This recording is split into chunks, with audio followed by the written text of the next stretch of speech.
Um, Hello, everybody. Thank you for tuning in another session. And hi, Fabian. Hi, Kishin. Okay, so a suggested topic to talk today is on addictions, right? From what I know in terms of counseling, addictions is a a method that a person uses to cope with a psychological wounds. So if you have something experience, and if you have a traumatic experience, and that causes a wound in your mind, and maybe you were too small to cope with it, as in childhood trauma, then that wounds would still act on you unconsciously, of course, and you would develop addictions as a way of temporarily relieving the pain. So that is what we see addiction. But if you step back and see it in a wider picture, we are addicted to a lot of things, right? We're addicted to our senses. We're addicted to knowledge. So anything that is very strong attachment and that we can't live with, or we're going to withdraw if we without it, then that's addiction. And ultimately, you can say we are all addicted to life, right? Yes. But when you are at the final stage and everything fall away and there is just the knowing, then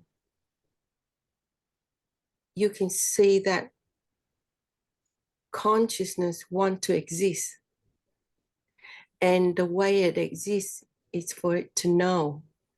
So in knowing, there is perception, right? It's like you know something, and that so the consciousness in a sense is addicted to knowing, right? Yes, that's interesting. It want to exist. It crave to exist. So every time it lands on a certain objects, then it want to know automatically. Can't help it. Yes, that's true. Uh, so yes, in a sense, when somebody is addicted to substance or addicted to shopping or addicted to eating, it's quite dysfunctional in the sense that you know, relationship broken, and you damage your body, and there's lots of repercussion to addictions. But you can look at on a wider scales our addictions to life and our addictions to sense desires and our addiction to knowledge is what kept this wheel rolling. Yeah, that's right. Yeah. It's very good what you say. So yeah, I really feel what you say. So yeah. Some questions already popped up, but I didn't want to interrupt you there. So yeah. So when we deal with, say, in counseling, it's a long journey for somebody to recover from their addictions, and it needs a lot of talking, processing the feelings, talk therapy, and you need somebody to create plans, and you need services that would cater to your needs. Lots of support. But eventually, whether you recover or not, it depends on yourself, right? And so this teaching, or the Buddhist path, he laid out the recovery steps to heal from the addictions of life. Let me know. So living a good life, being kind, mindful, meditation, that is his antidote to the craving and the addictions. And we can use that also with the for the addictions of substance, right? So so first you got to ask, what is it that the person use addiction to cope, right? And address that, and address the woundings. It's not about healing. It's something already past, so you can't really undo the past, right? Yes. But we can release the frustration, the anger. We can release the any energy that block through understanding. But the healing would have to be finding ways to substitute the coping, right? So we can use his methods, the Buddhist method, um, of um, of healing addiction for life. Then we can use that also. I mean, what I mean is mindfulness, meditation, um, to substitute for coping. So you have to ask, it's very particular, it need to be particularly catered to, specific to a person. And what is it that he needs emotionally? And what is it that he needs spiritually? What is it that make him happy and make him whole and content and peaceful? And it's all in the teachings, right? Yes. Yes. Um, yeah, that's very well said. I was just wondering, can we actually use sort of mindfulness and meditation for any kind of substitute for whatever addiction we've had? Like, is that actually a substitute which is to be applied for every or any addiction a person had, like for instance, like sugar or coffee or cigarettes or alcohol or I don't know, eating and or not eating and throwing up.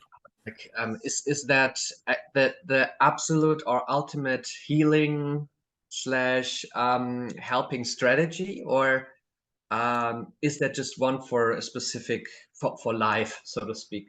Um, uh, every single person is motivated to be happy, right? yes, to yes, yes, to experience pleasure, but but the uh, but the distortion or the way we define pleasure and happiness is very different. Mm-hmm. For example, my happiness and my pleasure is very simple, right? But that simplicity another person can't detect because they condition themselves to have to to have very intense pleasure. Yeah, So we strong go back to stimulus. mm, so we go back to how we condition our food, our diet.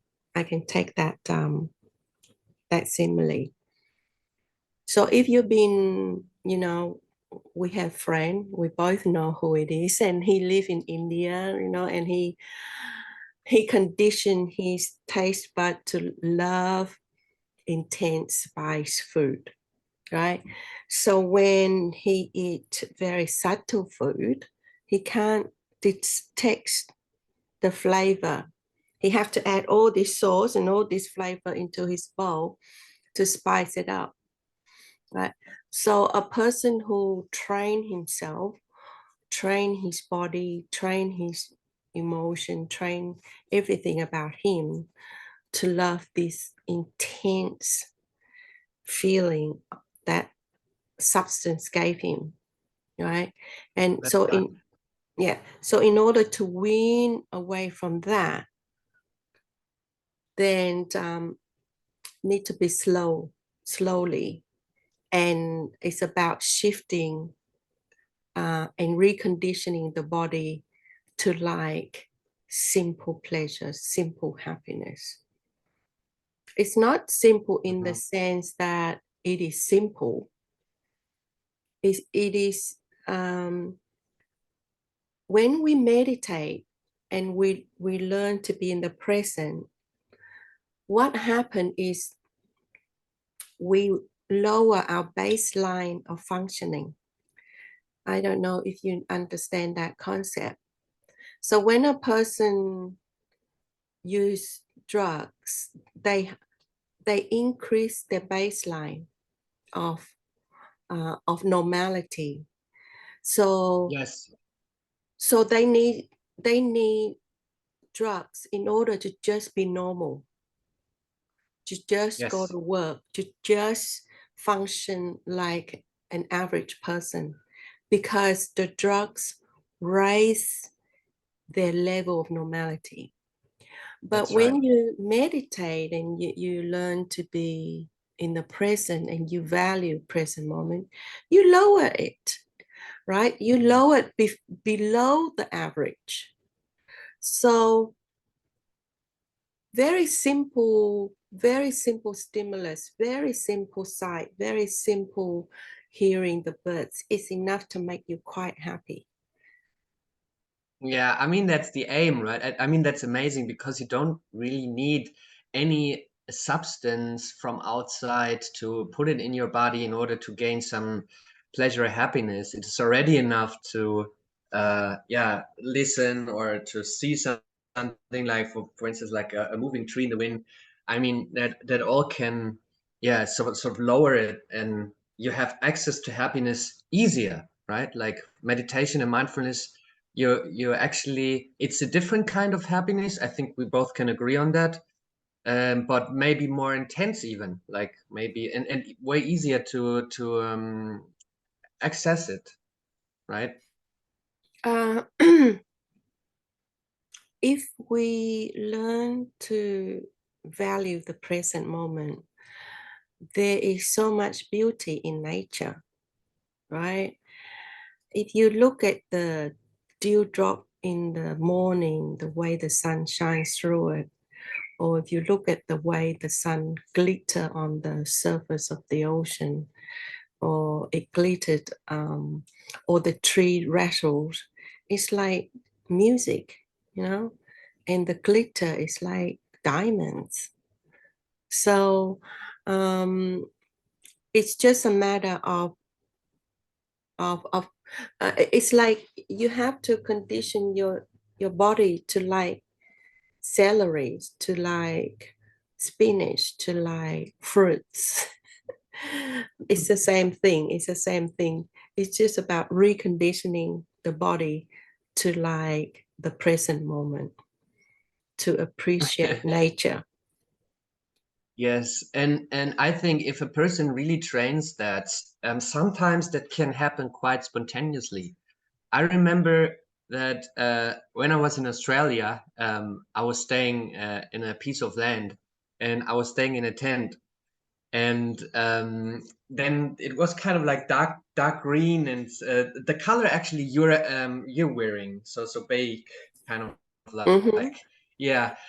And there was some rain coming, and I was sitting in meditation maybe for 2 hours or so, and then the sun all of a sudden came out. I opened my eyes and look at the wall on the tent, which had your color on, and this raindrops, they appeared to be in a shining gold. And there was such a I had so much happiness, and I had to laugh almost because it was so great, and like, I don't know, in whatever days before, I would look at the raindrop and say, okay, I don't like rain, right? The instant response because of the sense of self, but after this meditation, it was vanished for a while, and then I just look at it, and then it's shining bright gold, and yeah, that already made me super happy. So I totally agree on what you say, that nature is actually yeah, a great playground for happiness to to encounter. Mm, yeah. Um, so we might not list the benefits of meditation and mindfulness in one go, but as we cover topics, it's pop up again and again. Yes, Um, mm, that's right. So, but like, if a person actually starts to stop something, like I don't know, the person had for like 5 or 10 or 15 years, say on a daily dose. And then the person knows it harms his body, it harms his mind, it does create financial problems, it does create social problems if he would continue with his addiction. So he stops it. And the first thing what happens is, of course, that the mind has a routine actually, or the body has a routine in doing the substances or in going shopping or whatever addiction that is. So basically, what that creates is a discomfort, right? So he's in a uncomfort zone, and which is stress for that person, right? This which means suffering. So how should a person, in order to continue that sort of rehab, um, how should because like meditating and mindfulness will probably not work in the first few days of the addiction, so he can use it as a substitute. So um, how does a person deal with these feelings of rehab? And yeah, maybe yeah, that's important to yeah. know. Okay. So you're talking about knowing your triggers, right? Knowing situations or habits or schedule or routine in your daily life that trigger on this use or this need or this craving for the substance. You know yourself, like the person would have to know, and they would know what triggered them, like for smoking, after a meal, or for drinking when they're stressed, or after Mhm. work. um, Situation like that, they would know. Now, where mindfulness come in is that Mhm. um, they would be self-aware, right? They would know their triggers. And then when you know your triggers, you preempt. You preempt, meaning, okay, so I know that after meal, I would I would have craving for smoke. So what would I do? I would eat an Mhm. apple, or or Ah, normally okay. Normally I would go outside and smoke after meal, but I will not go outside after meal. I will go somewhere and eat an apple. I'm just giving an examples. Yes, yes.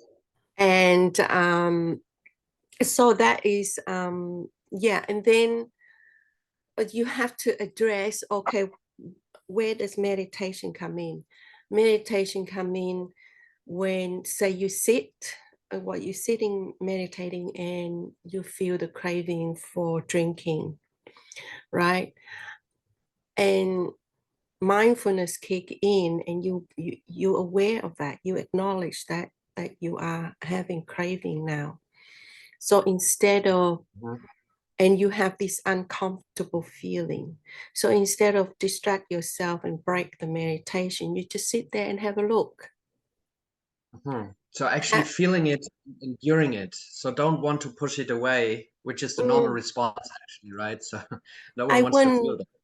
I wouldn't, I don't like the word enduring. It's like, it's more like accepting, right? Mhm.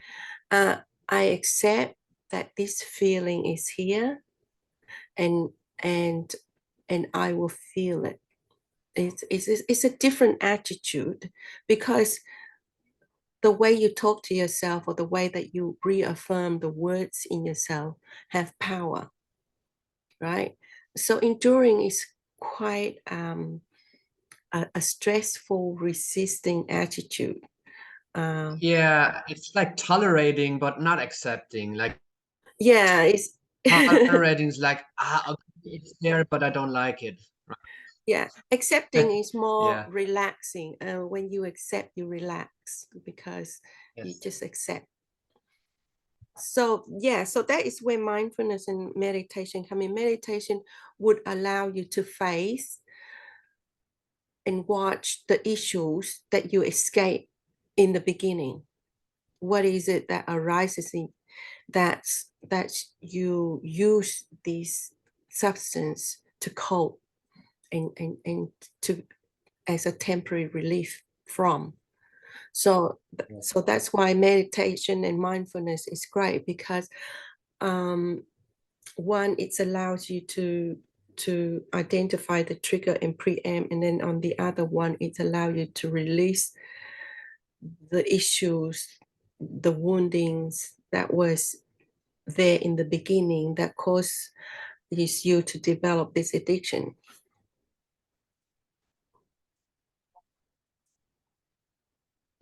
That's right. Yeah. So actually, via mindfulness and via meditation, you're actually awaking this ability to not be steered by emotions or feelings, right? So they don't drive you. Again, this example with the puppet player, right? So with mindfulness and meditation, so you know the puppet player, so you don't gonna dance to his tunes and sort of yeah fall for his tricks, right?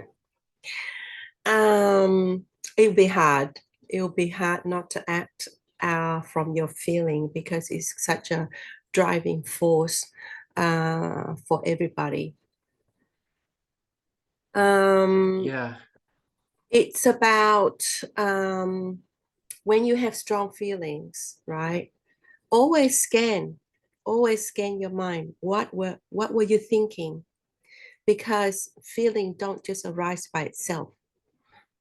It came Mhm. from your thinking. And so, what are you thinking? Yes. That's right. So you're saying the earlier you sort of detect the thinking and sort of cut it off more or less, so the less feeling is resulting in that, right? So if you, for instance, stopping an addiction, and then you start in the meditation thinking about the substance and thinking about it, and the feeling comes up, it gets stronger. So if you had mindfulness in the first place, you would spot it and then you cut it, and then you not think about that deliberately. So yeah. Yeah. So, what you are talking about is interrupting the process that that increases a feeling into an emotion, and stopping the process of the mind going into loops, and that would intensify the feelings and become emotion. So, but that techniques work with all pain, not just addiction. So when a person is in pain, in any kind of pain, breakup, divorce, losing job, any trauma, PTSD, they can sit and they can be in the body and feel the feeling. And they would feel the mind pull the awareness into thinking, into the past, into the stories, into memory, into the future anxiety. And they need to know that and keep persistently bringing the awareness into the body and keep asking themselves, where do I feel? What do I feel? And just be okay. Because feeling the sensation in the body is very manageable, right? There is this pain, there is this heat, there is this achiness there in the body. But the moment you go into the mind and you let this feeling feed the stories, it will be suffering. It will be quite intense. Yes, makes sense. Mm. Yeah. Yeah, we have a few minutes left.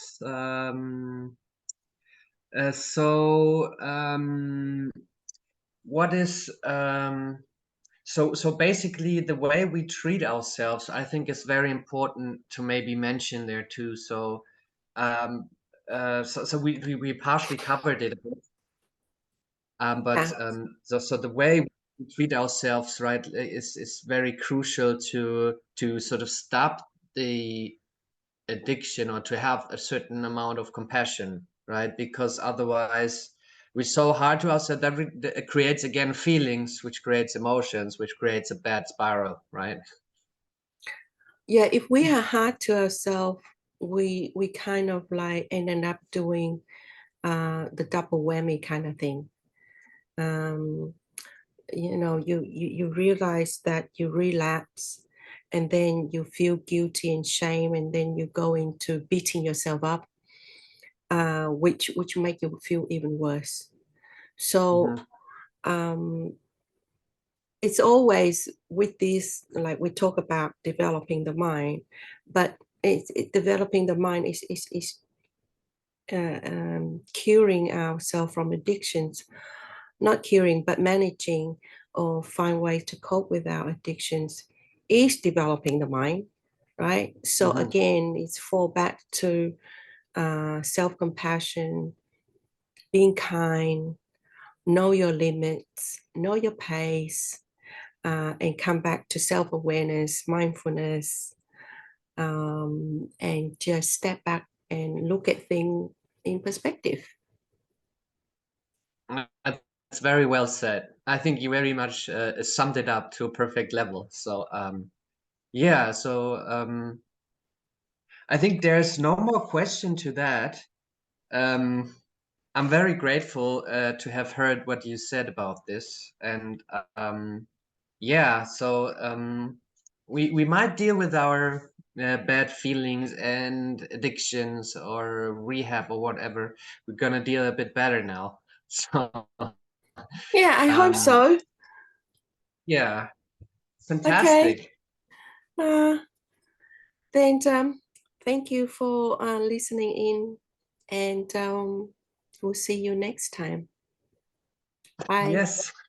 Bye bye, everyone.